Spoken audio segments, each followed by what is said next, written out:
Представи си, че гледаш филм, а главният герой си ти и се гледаш отстрани. Брояча е пуснат, остават ти 55 секунди, през които трябва да решиш как да постъпиш.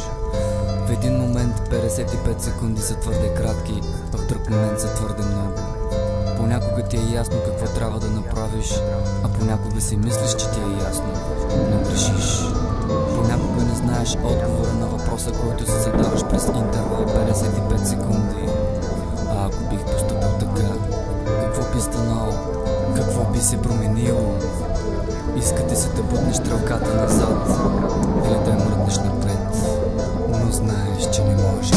Съдбоносните камбани танцуват по ритъма ми, като късния дъжд по покрива на стаята ми. Няма време за губене, няма време за драми в нощта. Непрогледна се решава нечия съдба. Не ме е без за съдбата ти, не протягай ръката си. Ти си вън от главата ми, нямаш власт на телата ми. Не отваряй устата си, нямаш какво да кажеш, знаеш ли? Думите ти са вятърни мелници по полята ми. Ходя из града и там виждам лица, но непознати и сиви лица. Лица на деца, деца на преходи, изметени с бруталните методи, с метлата на измяната, живели в лъжа. Те са копалето надруснани от разбиранията вкусови, нямат сила да бъдат други и говорят за учени думи. Те са копалета замаяни по кълъпто един изваяни, нямат нерви да се борят и отдавна са забравени.